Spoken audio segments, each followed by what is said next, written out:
Hello, everybody. I'm Kim Peak, and I just want to welcome you to another installment of FH Strong. Today, we are so excited to have Herb Schiller with us. He is a World War II vet, and he is going to be sharing some stories with us from his life that just really demonstrate FH Strong and being a Christian and having a strong faith. So, we are super excited to welcome Herb Schiller.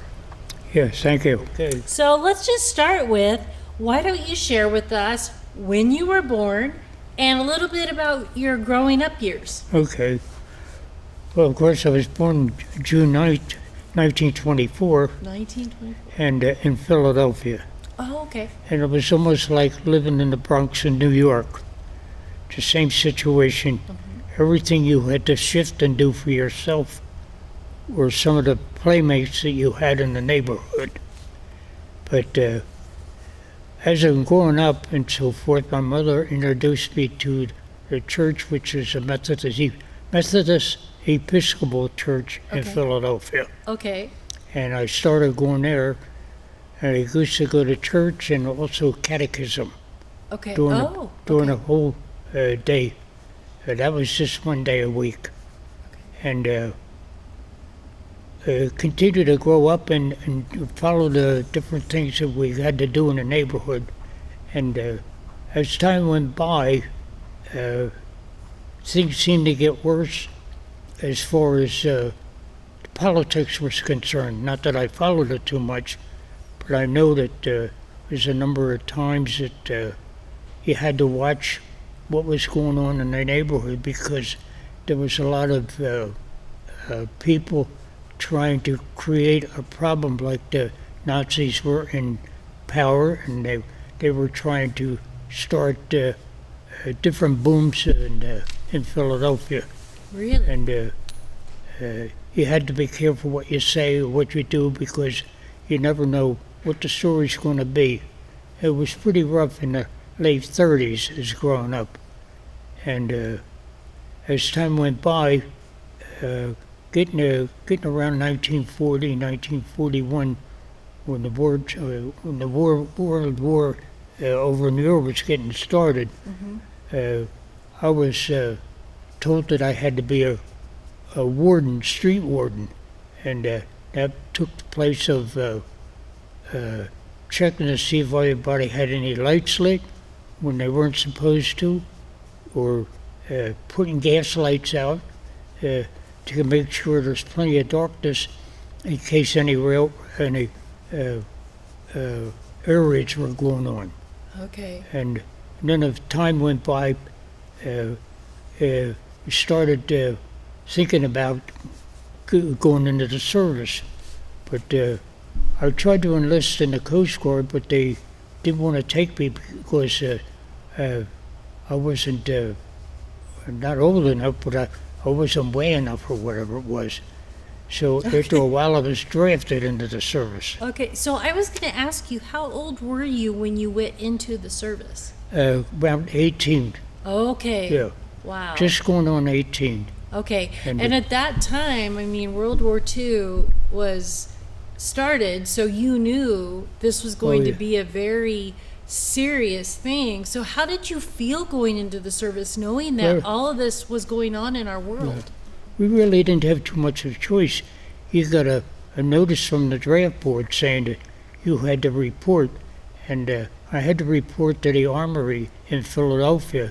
Okay. And as we were going through the armory, getting checking us out to see how we are, I guess that particular time when I went in, there was about 1,000 of us that was in the armory at the time, and we all went physicals, and nobody knew what branch of the service you were going to go in, and you had to stand there and wait to see if your name got called out. When your name got called out, at a particular time, it was maybe one of the services that gave your name out, and that was where you were going to go. And when they first asked me, what branch would you like to go in? I said, well, I'd like to go in the Navy because my father was in the Navy. And sure enough, I did get in the Navy at the time. And one of the guys in my neighborhood in the street where I lived we both ended up going to the Navy, going to Sampson, New York, and that's where I put a basic training in. And after that, then we were assigned to go to Galveston, Texas, because that's where I was going to go pick up a ship, which would be the Otterstetter that is listed on the sheet. Yeah, okay. And from there, we, after pulling our location in the ship itself, I ended up being a fireman, which was everything below deck, and I worked on diesel engines at the time. Okay. They were Fairbanks and Morts, and the engines were like the pistons were like about 12 inches in diameter, and Oh my they goodness. they were twin banks, one bank on one group on one side, one group on the other side, and we had two engines like that for each engine room, and then there we were assigned to go for sub hunting. We were looking for German subs, and that's where it took us to different places Really? in the Atlantic. And then also we were assigned to do convoy duty too. That meant we would have to patrol the convoy in and out as we patrolled along to make sure there was no contact in any subs who would create a problem in sinking any of our cargo ships. And we ended up going over to the Rock of Gibraltar, and that's where we ended up. Turned around and came back. Then we would go back to New York, and from New York we would go back to oh boy, I can't remember, down in Virginia, and from there we would pick up munitions for the ship, and then we go back up to New York and meet him with a convoy, and then we do the same thing over again, and we would patrol the Atlantic, and ended up going down to Brazil, that far, Wow. just chasing subs, because when they made contact, we had to follow through on the contact to make sure that we could get a hold of somebody that was going to create a problem. So that's what we did there. And then that lasted for a while, and from there I asked for a transfer. I got a transfer to Ansancio in Greenland. In Greenland? In Greenland. Okay. And that was a trip going through the icebergs up in that area. From there, we went to school in Boston, and then ended up going down to Miami again for a short period of time, and then come back to New York and picked up another ship. And from there, we went up over to the through the locks over to Okinawa, and Okay. by way of course, go past the Hawaiian Islands and so forth. Oh wow. And that's where it was a nice trip going through the locks, and I never did that before. And over in Okinawa, we got our duty call for working out of Okinawa to go sink Japanese ships, and also help the patrol group when they cut the mines up underneath the surface. They would come up and we would have sharpshooters on board, and I was assigned when that happened to be a gunner on one of the smaller guns, 20 millimeters, just in case. But when they hit an arm on the mine, you better have a helmet on, because you only have a split second in order to take cover, and of course if you don't do that, you're going to get hit with shrapnel. And but in all cases, all our duty in the Okinawa, going back and forth with the other patrol groups, we ended up not doing too bad. We got over just our ship. It was a small one. It was a PGM 25. That was I think we got about 560 some mines just for our ship. Oh, wow. And then after while that was going on, we were told we were going to invade.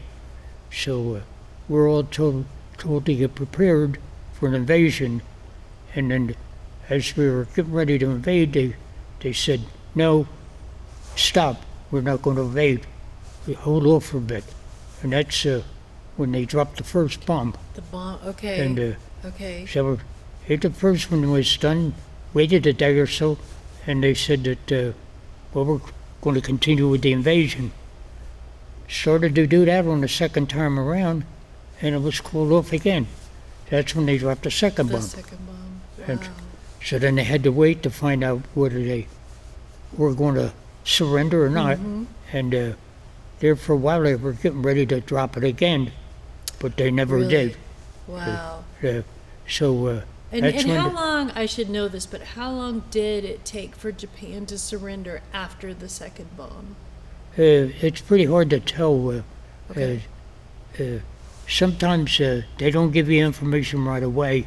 You only get what you're told Okay. through the radio Yeah. on board ship. And maybe down on the engine, always below deck all the time. I never knew what was going on topside, Wow. so to speak. You And, just had to stay focused on what your job was. Yeah, we had to do that, and no ifs, ands, and buts about it. Yeah. If anybody created a problem, they would disappear and go to Leavenworth. Really? Oh, okay. Oh, yeah. That's a no-no. You're not allowed to do that. Yeah. It's against all laws and everything, and as far as the Navy is concerned, Okay. or even any armed forces. Any of the armed Yeah. forces, sure. So Sure. So that was it would about be in 4 years of your No. life? that was I went in 43 and got out on 46. Okay, so, Yeah. okay. So I got what they call the 5220 club, that we get money every month. It was like on unemployment, something like that, just for the service. Okay. And we got that.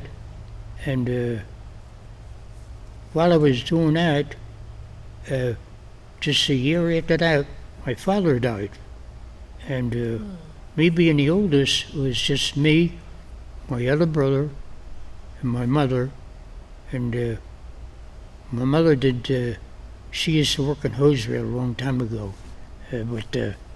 So I told her, I says, you stay home, my the brother, and well, I'm going to go and sign up for finishing high school, because I quit high school before I went to service. Really? Oh, Yeah, wow. Because the arrangement for teaching kids and everything at that particular time I've had it, I told my father, and he says, well, I'll sign for you, because you had to sign. And he signed for me to leave school, and I went out and worked so I could bring money into the family. Okay. So I did that. When I got back, I went to school to Okay. finish my high school, Mm-hmm. and I ended up also taking the course under the GI Bill, which was 5 days a week, 5 hours a day. And so I got that. And my father dying, I had to get a part-time job to go along with finishing high school, Oh, wow. doing the other things, and trying to make ends meet. The funny part about it, that my mother was paying rent at the time for where we were living, and it was $25 a month. And Wow. I had to make sure, when I finally got money from the government and my father died, I was able to put the money together in order to pay the rent so nobody would get kicked out on their feet. And everything seemed to work out pretty good. You had to really step Yeah. up and, Yeah. and And have just a fin- lot of responsibility. And then just finishing high school at the time, I ended up getting married too. Since you had so much extra time. Oh, I didn't have no extra time. So he ended up doing that. So did you everything- marry a girl from Philly? No, Jersey. Jersey? Yeah, okay. I moved from Philadelphia to Jersey. Oh, okay, okay. And, So your accent, is it Philadelphia or is oh, it Jersey? Philadelphia, yeah. It's Philadelphia. Yeah. Yeah, my wife is all Italian. Oh my goodness. Oh, yeah. So here's a very important question. Do you like German food or Italian food better? That's a good question. I don't know. Ah, you like them both, huh? Oh, I like them both, Like yeah. them both? But it has to be certain ones. Okay. Yeah. If I don't get it, I let everybody know about it. And it's very difficult for me to get it now. Because even though my oldest daughter, who I live with right now, she was put up the Italian way. And I have to keep on reminding her to do this, do that. And then my youngest one is also here Okay. In Boise? yeah, and boy, about 5 miles from where I'm living at right now in Eagle. Okay. And so it seemed to work out pretty good so far. But with my youngest daughter, she's a nurse, and she does a lot of cooking, and makes a lot of things. She's always on Facebook too, whatever. But Are you on Facebook? I'm Yeah. kidding. yeah, You are? they put me on there, whether I like it or not. Ah, that's great. I love it. I love it. I keep track of the family this way. Well, it is a good way to keep track of, Yeah. of family. I agree. I agree. I Yeah. think that's all it's good for. There's a lot of things we don't like about it too. So you know, first of all, I just want to say I'm amazed at all the details you remember about your time in the service. I mean, you talk about it like it was 5 years ago, but it was decades ago. It Yeah. was, what, Well, 70 years ago? Yeah. Well, Over I keep- 70 years ago. I used to keep track with a lot of the people that was in the service with, but they're no longer here. Right. And so, Yeah. Well, I think that, but I belong to a lot of different organizations from the service, and keep contact with them, and they send me news articles and things like that from the first ship I was on, and the second ship I was on, and various places that I've been to that I know that people move to. I keep track of them all the time. that's, I just call them up and let them know that I'm still living, yeah. and like to hear from you, Yeah. things like that. Yeah, that's awesome. So you know, let's talk just a little bit about your faith. You know, what was it like for you when you were in the service? As far as, did you find yourself praying a lot? Did you? What was that like? Very, very difficult. Yeah. We did have when the first and second ship both. We had people that followed the Bible to a point, Okay. and you could only do so much, because if you drive it too much when you're on board ship, depending on where you're located and what has to be done, it's very hard to continue it out, because we're always being interrupted what's going on, and You didn't you really never- have time to yourself then. not really, no. Yeah. I even tried to finish high school when I was in there, but you had to have an education officer in order to do this.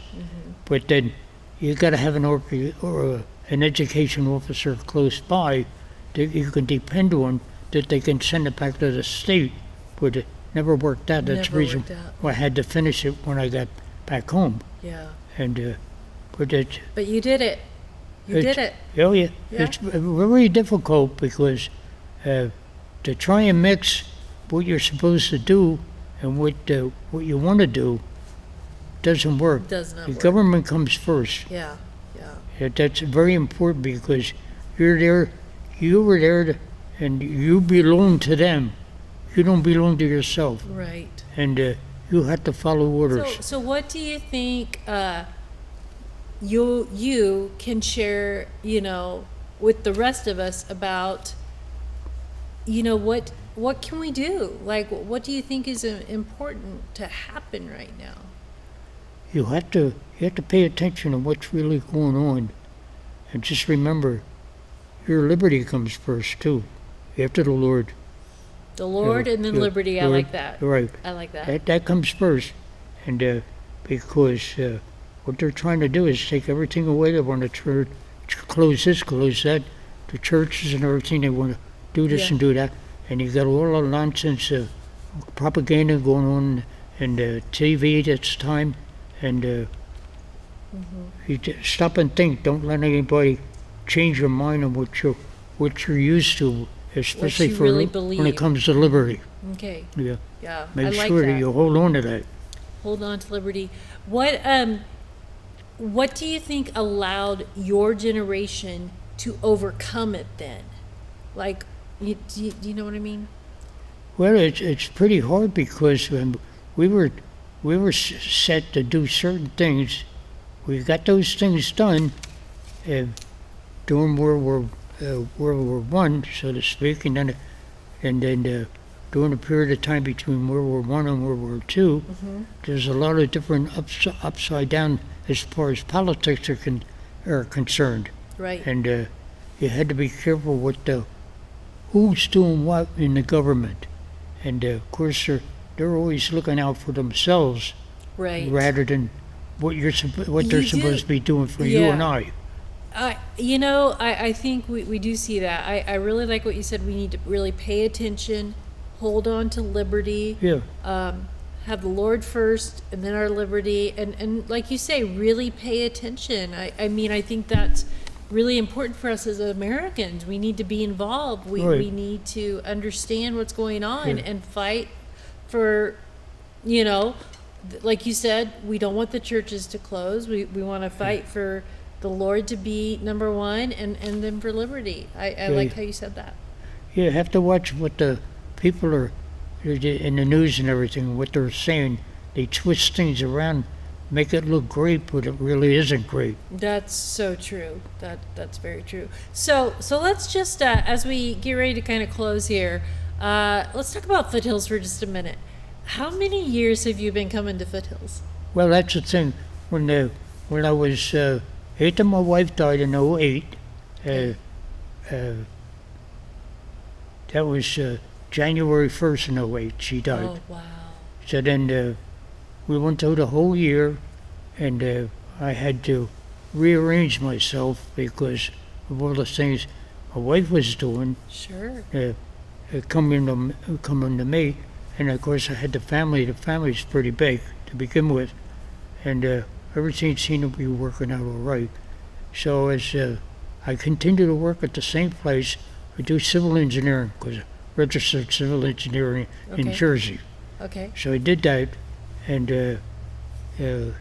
kept on going, packing my lunch every night, and going to work, spending 8 hours at work, come home, continue where I left off at work, clean the house, whatever, or some of the family members would come over at the time, and they would pitch in and things like that. So my daughter, my oldest daughter I'm living with now, she says, well, we're moving to Idaho to be with some of the other family members that are out Okay. here already, Okay. and we're going to be moving. She says that we got our house up for sale, and she said, you got to come with us because there won't be nobody around. And I said, you got to be kidding. So I had to go into work, and I had to tell the boss that I had to quit work. This was when I was 84. I was gonna say you were in your 80s at this Oh, time. I was working Herb. at 84, yeah. Oh, Constantly doing this up 6 days, 5 days a week. And he said, where you going? I says, well, it's a place called Idaho. It's across the Mississippi. I says, it's another foreign country. That's all I know. Probably can I tell felt you? like it, yeah, Yeah. exactly. So From it New says- Jersey. So I says, so I give it some thought. I contacted the real estate people in the neighborhood to find out what the houses were going for. And after I got a price, I says, all right. So then my neighbor that I still keep in contact with, they went to the DMV one day, and they were renewing their license, and they said that they were asked by the person down there, do you know anybody that in Belleville is selling their house? And I said, yeah, we got somebody. So I ended up getting this person come over and made a deal with them, and I sold the house in 3 days. Oh my goodness.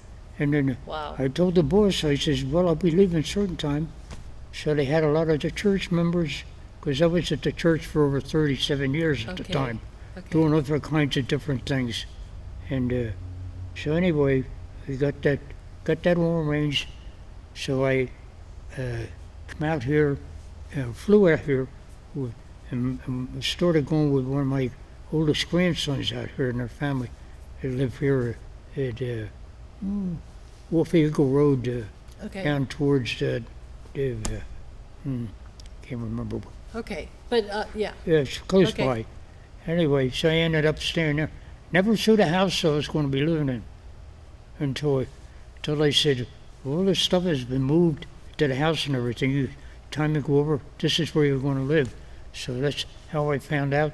They had all my furniture and everything all lined up. They says, this is your place. I said, it is, huh? How did So- that feel? I so- mean, after living in New Jersey, Yeah. you know, I mean, Well, moving out yeah. here. Well, I had a little small house, was on a corner, minding my own business, had everything going fine. Then they interrupted everything. So I got they told me to go over there. And, I saw all the furniture already in the house and everything. And I says, well, this place is on a corner now too. And it looks all right. So we'll give it a whirl and see what the story is. And so far it seemed to be working out pretty good. Working out pretty Yeah. good. That's So then after a couple of months we were here, ended up coming over here to my daughter brought me over here to the church, and she says, this is fairly close by, so you can drive over, which of course I was driving then. In the meantime, too, they took my car away, they took my bicycle away, and I didn't get a chance to say nothing or anything like that. But anyway, I don't miss it.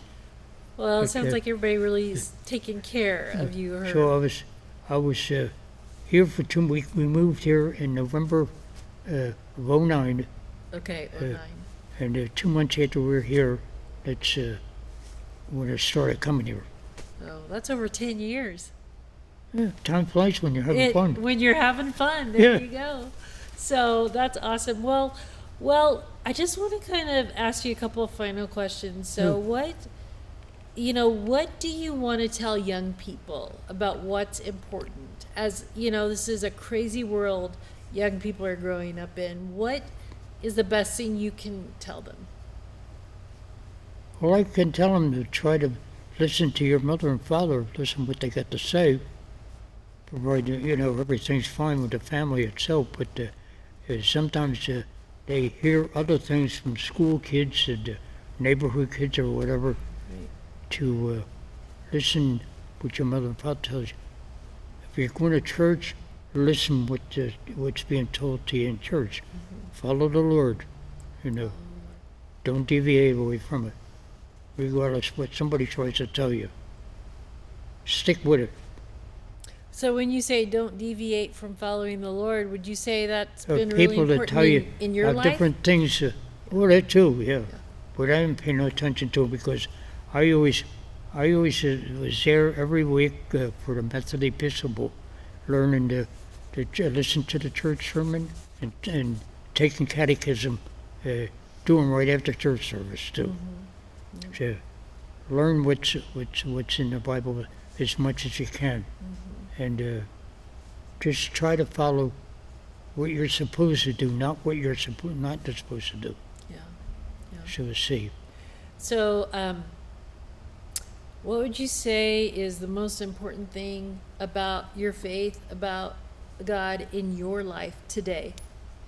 Well, I'm right there as much as possible because, like I said, my daughter's a Bible counselor, and she does counseling to a lot of people every day, sometimes 1 or 2 or 3 people per day. She'll be doing it over at the house. My son-in-law, he's retired. He doesn't do any. But my daughter, she follows this, and she's been doing it in Jersey for quite some time. So that's what she does now. And if I tend to stray or get out of whack or something like that, she lets me know about it. She says, it's my turn to get back at you now. I says, well, thanks a lot. I needed that. But the kids have got to learn to listen and don't listen whatever some other kids tell you to do, because you can get in a pile of trouble. But you've got to learn to sit down, read the Bible if you can, learn what goes on, follow the Lord, and that's it. I love that. I love that. I love that singular focus on that. Yeah. So, well, Herb, Yeah, thank I you so too. much. Yeah. I too, right now, my bag is already packed. The bag that I'm going to take to the Lord, it's already packed. I got all my, and a lot of people should do this, keep it in mind, get themselves in order. Regardless of what anybody tells you, what's going on, pay attention to that too, but keep yourself advised of what you're supposed to be doing. And like I said, my bag is ready to go and I'm ready to travel. All he has to do is say, your turn. Well, you're ready to see the Lord. Yeah. Well, I think it's amazing. And the family all knows this too. Yeah. So I get it all straightened out, help with them. Good. I know a lot of people haven't done this, but they should, especially with where we're going today too. Yeah.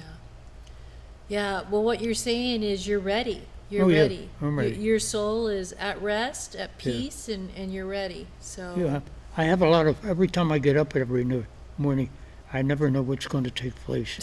I pinch myself to see first of all if I'm awake or not, or if I'm here, or is it somebody else? I don't know for sure. Oh, that's hilarious. I love And- that. And I love being that. here in the church. It I love seems, yeah, the people, because I stay for both services, right. because I got to keep trouble. I got to watch Doug, so he You doesn't gotta get, make sure. he's Yeah, you gotta always keep getting Doug into in trouble. line. Yeah. Yeah. I appreciate that. Believe But- me. But So that's in case you miss. that I follow up on I it. know you're here. Oh, yeah. I'm very glad about that. That's awesome. But So- it's good to be here. well, people love you. Mm-hmm. I know you have a lot of people that, as they leave, they come in and chat with you. Yeah. So we appreciate you being here. We appreciate just your example for us, and that the legacy you're leaving to follow the Lord and to really hold on to liberty. I mean, those are such important things. Yeah. So As you can see on the paper there, there's a lot of times I couldn't get into trouble. It was always spoken for me what I'm supposed to do. whether it was the government or now your daughter, huh? Yeah, oh yeah, oh that's right. There's somebody keeping Some you days in it's- line.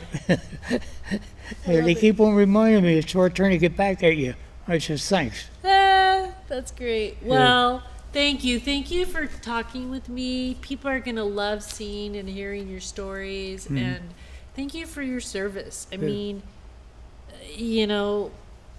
we all look back on what you and your generation did, and it's so important. Well, if you all don't know Herb, make sure you go meet him. He sits right at the back Yeah, every Sunday. yeah. That seat is preoccupied by me That's all the right. time.